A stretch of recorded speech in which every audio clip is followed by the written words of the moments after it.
perkenalkan, nama saya Nino Ardiansyah dari kelas 10 Lin B, absen 23. Berikut saya akan menjelaskan materi sejarah atau presentasi sejarah. Berikut ini saya akan menjelaskan yang dari Sumatera, yaitu sejarah Kesultanan Samudra Pasai.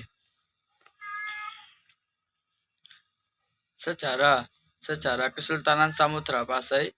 Kesultanan Samudra Pasai adalah kerajaan Islam pertama di Nusantara yang didirikan sekitar tahun 1267 oleh Sultan Malik Al-Saleh di wilayah pantai utara Sumatera.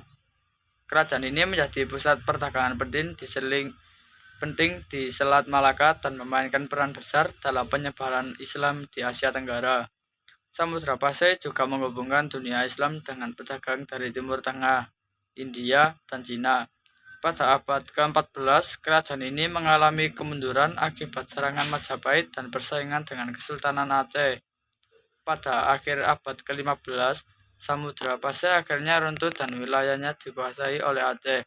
Meskipun demikian, warisan Samudra Pasai tetap penting dalam sejarah penyebaran Islam di Indonesia.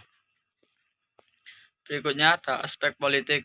Pertama, wilayah kekuasaan. Kerajaan Samudra Pasai pernah meluaskan kekuasaannya ke daerah pedalaman seperti Tamiang, Balek Bimba, Samerlangga, dan lain-lain. Dan kedua, sistem pemerintahan. Kerajaan Samudra Pasai menganut sistem kesultanan di mana sultan memegang kekuasaan politik dan agama. Sultan dibantu untuk para ulama dalam mengambil kebijakan. Dan ketiga, Kerajaan Samudra Pasai memiliki lembaga peradilan yang beroperasi mirip dengan Mahkamah Agung dengan menegakkan hukum Islam sebagai fokus utamanya. Berikut ada aspek budaya. Kesultanan Samudra Pasai yang terletak di pesisir utara Sumatera adalah salah satu kerajaan Islam pertama di Indonesia dan memainkan peran penting dalam penyebaran agama Islam di kawasan tersebut. Berikut adalah beberapa aspek budaya yang berkembang di Kesultanan Samudra Pasai. Bahasa dan sastra. Bahasa Melayu yang pada waktu itu telah dipengaruhi oleh unsur-unsur Arab menjadi bahasa pengantar utama di Samudra Pasai. Sastra Melayu berkembang pesat di sini, termasuk karya-karya sastra Islam seperti hikayat-hikayat yang menggambarkan ajaran Islam. Salah satu contoh penting adalah Hikayat Raja-Raja Pasai, sebuah karya sastra yang menceritakan sejarah kerajaan Samudra Pasai. Dan berikutnya bukti peninggalan. 1. Nisan Samudra Pasai. Salah satu yang paling populer, nisan Sultan Malik As-Saleh. Gerabah lokal peninggalan kerajaan Samudra Pasai ini menandakan aktivitas perdagangan. Terus koin dirham Samudra Pasai. Dirham merupakan mata uang Arab zaman Nabi yang juga dipakai di era Samudra Pasai. 4. Prasasti. Salah satu prasasti penting yang ditemukan adalah prasasti Samudra Pasai. Prasasti ini ditulis dalam aksara Arab dan Melayu. Berikutnya ada Kesultanan Demak dari Jawa. Sejarah Kesultanan Demak. Kesultanan Demak adalah kerajaan Islam pertama di Jawa yang didirikan pada sekitar tahun 1475 oleh Raden Bata. Berpusat di Demak, Jawa Tengah. Kesultanan ini menjadi pusat penyebaran Islam di Jawa di bawah pemerintahan Sultan Trenggana 1521 sampai 1546. Demak mencapai puncak kejayaannya, memperluas wilayahnya dan memperkuat pengaruh Islam. Demak juga menjadi tempat berdakwahnya Wali Songo, tokoh penting dalam Islamisasi Jawa. Namun, setelah kematian Sultan Trenggana, kerajaan ini mengalami kemunduran akibat perebutan kekuasaan internal pada akhir abad ke-16. Kesultanan Demak runtuh dan digantikan oleh Kesultanan Pajang.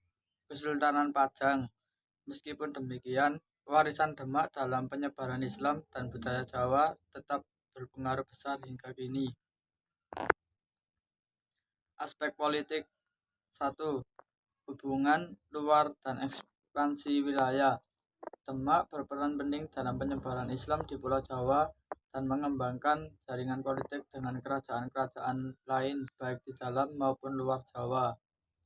Perjuangan melawan kolonialisme. Pada masa pemerintahan Sultan Trenggana, Demak berperan sebagai kekuatan politik yang melawan upaya Portugis untuk menguasai perdagangan di Indonesia. Ketiga, peran Wali Songo.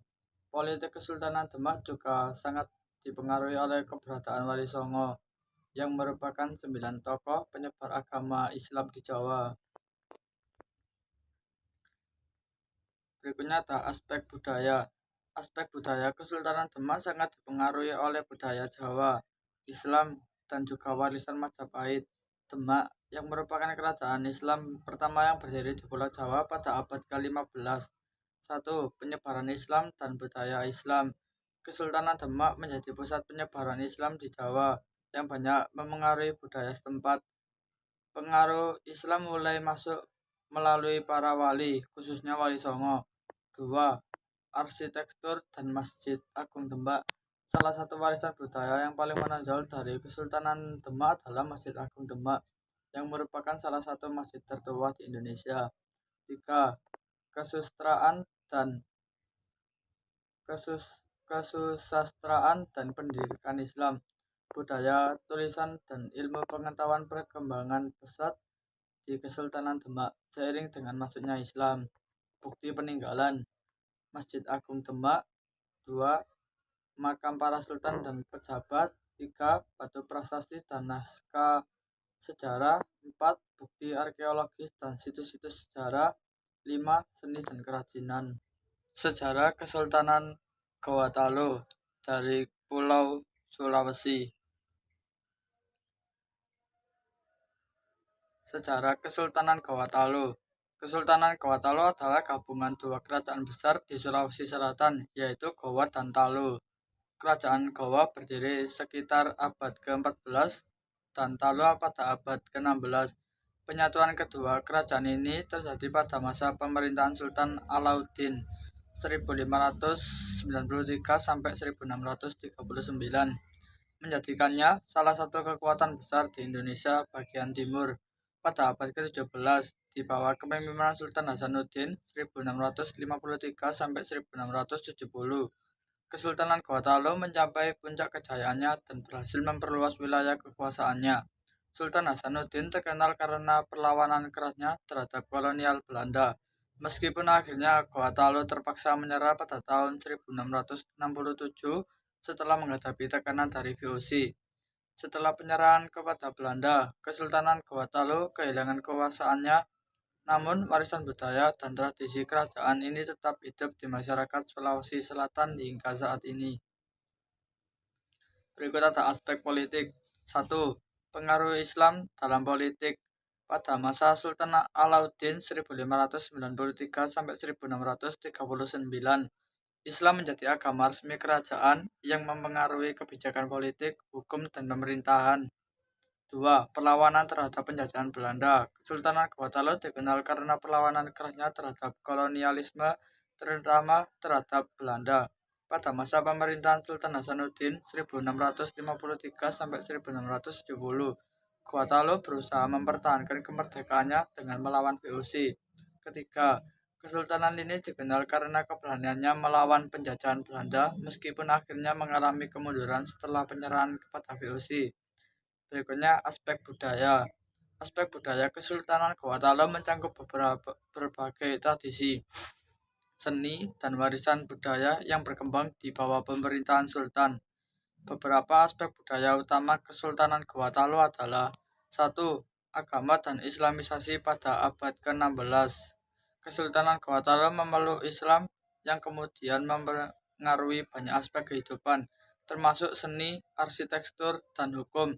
Masjid Agung Gowa yang dibangun pada masa Sultan Alauddin menjadi simbol penting dari proses Islamisasi. 2. Adat istiadat Gawatalo memiliki sistem adat yang mengatur kehidupan sosial dan politik, termasuk tradisi rambu solo, upacara adat, dan adat Gowa yang menjadi pedoman dalam pemerintahan dan interaksi sosial masyarakat. 3. Bahasa dan sastra bahasa Makassar, yang merupakan bahasa utama di Kesultanan Gawatalo, berkembang pesat selama masa kejayaan kerajaan. Sastra lisan seperti pantun dan puisi juga menjadi bagian penting dalam budaya mereka. Berikut bukti peninggalan. 1. Bala Lampoa. 2. Benteng Samba Opu. 3. Masjid Tua Katangka. 4. Kompleks Kuburan Raja Talu dan Goa.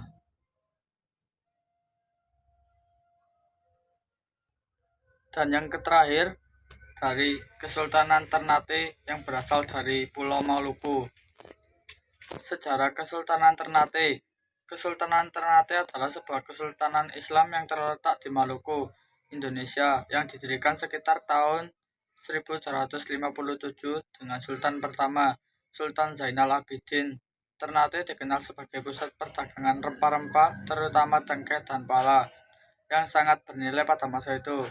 Pada masa pemerintahan Sultan Babuwo 1570 sampai 1583, Ternate berkembang pesat, memperluas wilayahnya, dan menjalin hubungan diplomatik dengan negara-negara Eropa seperti Portugis dan Belanda. Kesultanan ini juga bersaing dengan Kesultanan Tidore di Maluku.